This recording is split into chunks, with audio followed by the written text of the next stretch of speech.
Hello everyone. एसकेबीएम coaching में आप लोग का स्वागत है। आज हम लोग जानते हैं जो बांग्लादेश कैसे एक आजाद मुल्क बना और कैसे भारत उसको इस तरह से मदद किया जो कि आज वो आजाद मुल्क बना हुआ है। कैसे भारत उसको पाकिस्तान के द्वारा किया जा रहा है जेनोसाइड से उसको बचाया। लेकिन आज बांग्लादेश में भारत विरोध में ही बहुत सारे लोग वहां पे खड़े रहते हैं भारत के विरोध में, क्योंकि पाकिस्तान और बांग्लादेश का दोनों का धर्म एक है। वहां पे ज्यादा मुस्लिम पॉपुलेशन है, तो वो लोग का धर्म के आधार पे जुड़ाव के होने के कारण वो भारत पे ही वहां के लोग आरोप लगाते रहते हैं। जैसे अभी वहां का एक नेता, अभी न्यूज में हम लोग देख रहे थे, जो एक उस्मान हादी करके एक नेता था, उसको जब मारा गया वहां के लोकल कॉन्फ्लिक्ट के चलते ही वो मारा गया, लेकिन उसका भी इल्जाम भारत पे लगा दिया, क्योंकि भारत को इतना फुर्सत है कि वो छोटा छोटा नेता को जाके भारत का रॉ उसको मारे। तो ये सब एक तरह का वो लोग का एक इल्जाम लगाते रहता है। तो हम लोग जानते हैं जो बांग्लादेश बना कैसे। बांग्लादेश जब 1947 में देश आजाद हुआ, पाकिस्तान एक अलग मुल्क बना, तो उसके बाद पाकिस्तान और बांग्लादेश, जैसे पाकिस्तान यदि यहाँ पे है, बीच में एक बड़ा देश भारत है और यहाँ है बांग्लादेश। समझिए इसको कैसे वो गवर्न करता, लेकिन धर्म के आधार पे वो एक देश बन गया। उससे वेस्ट पाकिस्तान जो है, जिसको अभी आज हम लोग पाकिस्तान बोलते हैं, और ईस्ट पाकिस्तान जिसको आज हम लोग बांग्लादेश बोलते हैं। तो वेस्ट पाकिस्तान में जो लोग वहां के पंजाबी हैं, सिंधी हैं, बलोच हैं, वो लोग का शासन रहता था। और ईस्ट पाकिस्तान में बंगाली भाषा बोलने वाले लोग ज्यादा थे। तो ये लोग पंजाबी बोलने वाले जो लोग थे, ये लोग अभी भी पाकिस्तान में जो है, जो भी पंजाबी लोग हैं, पंजाबी बोलने वाले लोग हैं, उसी का वर्चस्व है। राजनीति में भी देख लीजिए या फिर वहां का मिलिट्री में देखिए, हर जगह पंजाबी लोग बोलने वाले जो लोग हैं वही लोग का वर्चस्व है, अधिकारी वही लोग बनते हैं। तो वो लोग अपना यहाँ पे पाकिस्तान में तरक्की हो रहा था, लेकिन बांग्लादेश में वो लोग ध्यान नहीं दे रहे थे। जो कि बांग्लादेश में जो पॉपुलेशन है, लगभग यहाँ का 60% पॉपुलेशन वहां रहता था, लेकिन वहां का जो रिसोर्स है, ये पाकिस्तान सारा रिसोर्स को यूज करता था, लेकिन वहां पे डेवलपमेंट नहीं करता था। चिंगारी कहाँ से उठी? चिंगारी वहां से उठी जब देश आजाद हुआ, जब पाकिस्तान बना। तो 21 मार्च 1948 को मोहम्मद अली जिन्ना ने उर्दू लैंग्वेज को जो है ऑफिशियल लैंग्वेज बना दिया। वो उर्दू लैंग्वेज अब पाकिस्तान में का भी ऑफिशियल लैंग्वेज हो गया, और बांग्लादेश उस टाइम को पाकिस्तान भी था, तो वहां का भी ऑफिशियल लैंग्वेज जो है वो उर्दू हो गया। लेकिन बांग्लादेश के लोगों को ये मंजूर नहीं था, क्योंकि वहां का जो लैंग्वेज है वो बंगाली लैंग्वेज है, तो लोग को ये उर्दू मान्य नहीं था। तो वहां पे क्या हुआ, जो वहां पे आंदोलन शुरू हो गया। स्टार्टिंग से ही जब आंदोलन स्टार्ट हुआ, तो उसको दबाने के लिए पाकिस्तान सरकार ने बहुत सारे पैतरे अपनाए, वहां पे दमनकारी नीति अपनाई, लेकिन वो आंदोलन रुका नहीं। उसके बाद क्या हुआ, 1956 में जब पाकिस्तानी आर्मी उसको आंदोलन को दबा नहीं पाई, तो 1956 में जाके बंगाली लैंग्वेज को फिर वहां का बंगाल का जो है ईस्ट बंगाल, जिसको आज बांग्लादेश बोलते हैं, उसको वहां का ऑफिशियल लैंग्वेज बना दिया।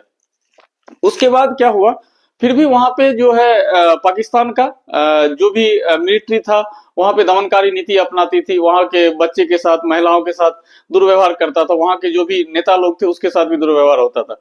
उसके बाद क्या हुआ, 1970 में वहां जनरल इलेक्शन हुआ पाकिस्तान में।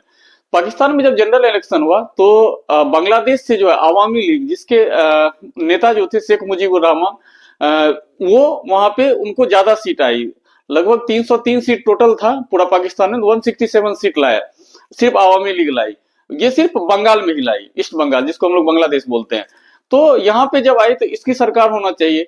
तो वहां पे क्या हुआ, जो पाकिस्तान वेस्ट पाकिस्तान में ये लोग को मंजूर नहीं हुआ, उसको क्या किया, नेशनल असेंबली को 1 मार्च 1971 को नेशनल असेंबली को भंग करा दिया। जो अब कोई भी प्रधानमंत्री नहीं रहेगा, कोई भी आप नहीं जीते उसको भंग करा दिया। भंग कराने के बाद क्या हुआ, बंगाल में और जोर से आंदोलन तेज हो गया। जो हम लोगों को ये लोग दूसरे दर्जे का, ये पाकिस्तानी जो है हम लोग को दूसरे दर्जे का लोग मानते हैं। तो हम लोगों को अब आजादी चाहिए, क्योंकि आप लोग मेरा रिसोर्स यूज करते हैं, आप लोग सारा चीज यहाँ पे जब चुनी हुई सरकार को आप लोग मानने नहीं दे रहे हैं, तो और आंदोलन क्या हुआ, तेज होने लगा। आंदोलन जब तेज होने लगा, तो 25 मार्च 1971 को, 25 मार्च ये डेट याद रखने वाला है, क्योंकि दुनिया का सबसे बड़ा जेनोसाइड जो हिटलर जो किया था यहूदियों के साथ, उससे भी लगभग बड़ा ही जेनोसाइड ये था। पाकिस्तान ने 25 मार्च 1971 को ऑपरेशन सर्चलाइट स्टार्ट किया। ऑपरेशन सर्चलाइट क्या था, ये वहां पे मिलिट्री को ईस्ट पाकिस्तान मतलब बांग्लादेश में उतारा। और वहां पे क्या हुआ, जो भी महिलाएं थी उसके साथ बहुत गलत व्यवहार किया गया। जो भी वहां के क्रांतिकारी नेता थे उसको मार दिया गया। लगभग बोला जाता है, डेटा है, 10 से 20 लाख आदमी इसमें मारा चला गया। और उसके बाद क्या हुआ, वहां पे सारा आदमी क्या हुआ, भागना शुरू कर दिया बांग्लादेश से। भागना शुरू कर दिया तो सारा इंडिया में आके घुसने लगा। तो इंडिया में क्या हुआ, रेफ्यूजी का क्राइसिस होने लगा। रेफ्यूजी का क्राइसिस इस लेवल का हो गया कि उस टाइम में भारत भी जो था वो गरीब राज्य में, गरीब देश में ही गिनती आता था। क्योंकि जब उस टाइम इंदिरा गांधी जीती थी इस इलेक्शन, तो उनका नारा ही था गरीबी हटाओ। और उस स्थिति में 1 करोड़ लोग, ऐसा डेटा था, 1 करोड़ लोग भारत आए, तो उससे ज्यादा ही आया होगा। 1 करोड़ लोग का खाना पीना कैसे हो पाएगा। तो यहाँ इंदिरा गांधी भी परेशान रहने लगी, अभी लोग का क्या किया जाए। तो उन्होंने उस टाइम जो हम लोग के जनरल थे सैम मानेकशॉ, जिनके ऊपर अभी मूवी भी आया है, सैम बहादुर। तो सैम मानेकशॉ जो थे उनको इंदिरा गांधी जी ने बुलाया अपने पास, जो अब बांग्लादेश का कुछ करना पड़ेगा, तो बांग्लादेश पे अटैक करेंगे। तो मानेकशॉ उनको बताए अभी अप्रैल का महीना है और अभी क्या है, बारिश का सीजन होगा। तो बारिश के सीजन में क्या है, हमारी टैंक जो है आगे नहीं बढ़ पाएगी। वो लोग ऊंचाई पर रहेंगे, उसका फायदा वो लोग को मिलेगा। और अभी हम लोग रेडी नहीं है, इसीलिए आप कुछ दिन रुकिए, उसके बाद हम लोग प्लान होके इसको अटैक करेंगे।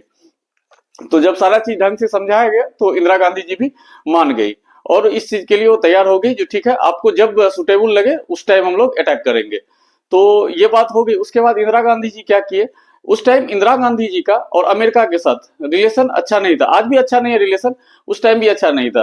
तो इंदिरा गांधी जी को मालूम था कि यदि युद्ध होता है तो अमेरिका जो है वो डायरेक्ट सपोर्ट में पाकिस्तान का उतरेगा, और यही बात हुआ अभी। तो इंदिरा गांधी जी क्या किए, उस टाइम भारत जो था गुट निरपेक्ष में था। गुट निरपेक्ष मतलब क्या हो गया, जब शीत युद्ध चल रहा था अमेरिका और रसिया के, यूएसएसआर, उस टाइम यूएसएसआर था, जो शीत युद्ध चल रहा था, तो भारत का मानना था जो हम नहीं आपके तरफ रहेंगे ना हम आपके तरफ रहेंगे, हम अलग हम किसी के पीछे नहीं चलेंगे। लेकिन सच्चाई में ये चीज होता नहीं है। यदि दो मजबूत पार्टी रहता है तो आपको किसी न किसी को पकड़ना पड़ेगा। तो इंदिरा गांधी जी ये चीज को भाग गई, इसीलिए उनको आयरन लेडी भी कहा जाता है आज के डेट में। तो इंदिरा गांधी जी क्या की, वो वहां रशिया यूएसएसआर चली गई और यूएसएसआर में अगस्त के महीने में यूएसएसआर से वो एक संधि की 9 अगस्त 1971 को, पीस एंड फ्रेंडशिप ट्रीटी। इसमें क्या हुआ, जो पॉलिटिकल भी सपोर्ट करेंगे और बाद में यूएसएसआर ने मिलिट्री पे भी सपोर्ट किया। और इंदिरा गांधी जी पूरी दुनिया में हर जगह घूमे और सबको ये चीज बताए, जैसे अपने पड़ोसी राज्य पड़ोसी देश नेपाल में भी, श्रीलंका में भी, सब जगह इंदिरा गांधी जी घूमे और ये बताए जो मेरे ऐसा ऐसा क्राइसिस है और हम यहाँ पे पाकिस्तान पे अटैक कर सकते हैं, सबको थोड़ा थोड़ा हिंट बताई। उसके बाद क्या हुआ, जब युद्ध शुरू हुआ, जब लेकिन क्या हुआ, जो सैम मानेकशॉ का जनरल का बहुत ही ये इंटेलेक्चुअल आदमी थे, बहुत ही बहादुर आदमी थे। इनका ये मानना था कि यदि हम पहले अटैक करेंगे तो इतिहास में ये लिखा जाएगा कि भारत ने पहले अटैक किया, तो इसलिए हम लोग रुकेंगे और उसके बाद हम लोग अटैक करेंगे। तो 3 दिसंबर को 1971 को, उससे पहले देखिए पाकिस्तान जो है ये इजराइल को कभी सपोर्ट नहीं, आज तक देश नहीं मानता है इजराइल को। लेकिन इजराइल से ही सीखा कि इजराइल उस टाइम क्या था, जब 6 देश मिलके अटैक इजराइल पे अटैक हुआ था, तो इजराइल को जब पता था जो मेरे पे अटैक कर सकता है, तो इजराइल स्टार्टिंग में ही अटैक कर, पहले इजराइल ने अटैक कर दिया। तो उससे क्या हुआ, तो इजराइल जीत गया था। तो पाकिस्तान का यही मानना था कि हम लोग यदि पहले अटैक कर देंगे तो हम लोग जीत जाएंगे। तो 3 दिसंबर 1971 को पाकिस्तान क्या किया, पाकिस्तान एयरफोर्स इंडिया पे अटैक कर दिया, अमृतसर पे, श्रीनगर पे, ऐसे 11 जगह पे अटैक करने का वो सोचा। जैसे ही अटैक करने का सोचा, बस आईएफ जो है, इंडियन एयरफोर्स, ये पहले से ही तैयार थी और उसको मुंहतोड़ जवाब दिया गया। और उसके बाद उसका बहुत सारा जो एयरपोर्ट था वहां पे अटैक किया गया और उसका परिचालन भी बंद हो गया। उसके बाद 3 दिसंबर को आईएफ का अटैक हुआ। फिर 4 दिसंबर को इंडियन नेवी जो है वो पाकिस्तान के कराची पोर्ट, क्या कराची बंदरगाह जो है था वो उसका एक तरह का इकोनॉमी का बेस था, यदि उसको तबाह कर दिया जाता तो इंडियन नेवी को मालूम था यदि कराची को तबाह कर दिया तो पाकिस्तान घुटनों पे आ जाएगा। कराची पे अटैक हो गया। कराची पे अटैक हुआ, ऐसा वहां पे बमबारी हुआ था कि बोला जाता है कि 7 दिन तक वो आग बुझा नहीं था, ऐसा वहां पे बर्बादी हुआ था। तो इसीलिए 4 दिसंबर को हम लोग नेवी डे भी मनाते हैं। तो ये डेट भी हम लोग को याद रखने वाली बात है। उसके बाद क्या हुआ, जो 8 दिसंबर को 1971 को पाकिस्तान चला गया था अमेरिका के पास, और अमेरिका क्या किया, जो सातवां उसका अपना 7वां बेड़ा जो था, वो 7वां बेड़ा भेज दिया, जिसमें 70 एयरक्राफ्ट था। और HMS ईगल जो है, ये यूके का भी यूके का बेड़ा था। ये दोनों को भेज दिया गया पाकिस्तान के सपोर्ट में। लेकिन इससे पहले इंदिरा गांधी जी जो थी, वो USSR से पहले ही संधि कर ली थी, और USSR अपना मिलिट्री लेके, USSR का जो बेड़ा था उसका नाम था 10th operative battle group USSR का। वो क्या किया, इस दोनों के सामने में आके खड़ा कर दिया, जो भाई यदि तुम उसके सपोर्ट में हो तो हम भी इंडिया के सपोर्ट में है। तो उसके बाद वो लोग आगे नहीं बढ़ पाया, और इधर इंडिया को बता दिया गया जो ये लोग कुछ नहीं करेगा, आपको जो करना है उधर करिए। तो वही हुआ। उसके बाद इंडिया इधर वेस्टर्न पाकिस्तान में इंडिया क्या किया, डिफेंसिव मोड में आया, और ईस्टर्न पाकिस्तान मतलब बांग्लादेश में ऑफेंसिव मोड में आ गया, अटैकिंग मोड में आ गया। और अटैकिंग मोड में आके वहां पे जो भी पाकिस्तानी सैनिक थे, उस सबका मुक्ति वाहिनी को इंडिया सपोर्ट करने लगा, और मुक्ति वाहिनी को सपोर्ट करके वहां पे पाकिस्तानी का ऐसा हाल हुआ कि लास्ट में उसको सरेंडर करना पड़ा। और सरेंडर जो किया, लगभग 93,000 सैनिक, लगभग 93,000 सैनिक सरेंडर किया। लगभग 33,000 वर्ग किलोमीटर उसका इंडिया जो है उसका एरिया कैप्चर कर लिया था पाकिस्तान का। लेकिन बाद में क्या हुआ, बाद में शिमला समझौता हुआ 1972 में, और शिमला समझौता के तहत ये 93,000 सैनिक और वो जो 32,000 वर्ग किलोमीटर इंडिया कैप्चर किया था, वो उसको वापस कर दिया। लेकिन ये काला धब्बा आज भी पाकिस्तान पे लगा हुआ है। फिर भी पाकिस्तान जो है इंडिया से लड़ने आता है, वो बात अलग है। और बांग्लादेश, जिसको भारत आजाद करा, एक आजाद मुल्क बनाया, जिसमें पाकिस्तान जो है उसका 20 लाख आदमी को मारा, उसके महिलाओं के साथ गलत व्यवहार किया, उसके बच्चों को मारा। लेकिन आज वही बांग्लादेश जो है पाकिस्तान के गोदी में बैठा हुआ है। तो ये अलग बात है। लेकिन ये भारत के लिए एक बहुत बड़ा विजय था, जिसको आज भी हम लोग सेलिब्रेट करते हैं।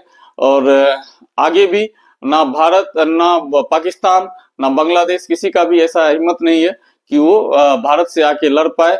आज भी यदि वो लोग इंदिरा गांधी का नाम आज भी सुनता होगा बांग्लादेश का लोग या फिर पाकिस्तान का लोग, तो लोग को समझ में आता होगा इंडिया क्या है। या सैम मानेकशॉ का नाम सुनते होंगे तो लोग को समझ में आता होगा। तो ऐसा था हमारा भारत, जो कि जीतने के बाद भी वो लोग को छोड़ दिया। अब एक सवाल ये भी आता है, जो इधर बीजेपी और कांग्रेस का सुनते होंगे। जो बीजेपी हमेशा कांग्रेस हमेशा ये चीज बोलता है, जो बीजेपी पीओके क्यों नहीं ले लेता है। और बीजेपी हमेशा बोलती है, जो ये इंदिरा गांधी 93,000 सैनिक सरेंडर किया हुआ को कैसे छोड़ दिया। तो इसमें कोई भी प्रधानमंत्री रहता, यदि USSR उस टाइम भारत का मदद नहीं किया होता, उस टाइम कोई भी प्रधानमंत्री होता और कोई भी आर्मी चीफ होते, तो वो इस युद्ध को जीत नहीं पाते यदि USSR का सपोर्ट नहीं होता। क्यों?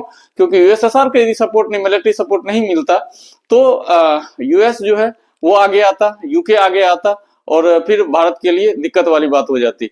तो ऐसा नहीं है जो किसी के, उस टाइम जब शिमला समझौता हुआ था तो USSR ही बोला था। जो देखिए, पहले आप लोगों के पास क्या था, दुनिया को बताने के लिए ये था, जब हमारे यहाँ इकोनॉमी, हमारे यहाँ क्राइसिस है लोगों का, 1 करोड़ लोग मेरे पास आ गए हैं, मेरे पास ये चीज का प्रॉब्लम है। लेकिन अभी जो है वो दुनिया वो चीज नहीं समझेगी। इसीलिए अभी आप उसको, जो भी सरेंडर किया हुआ है उसको वापस कर दीजिए, और जो पहला का स्थिति है वही पहला स्थिति आप लोग बनाइए। तो ऐसे ही जानकारी के लिए हमारे चैनल से जुड़े रहे, और अपने दोस्तों के साथ इसको शेयर करें। Thank you.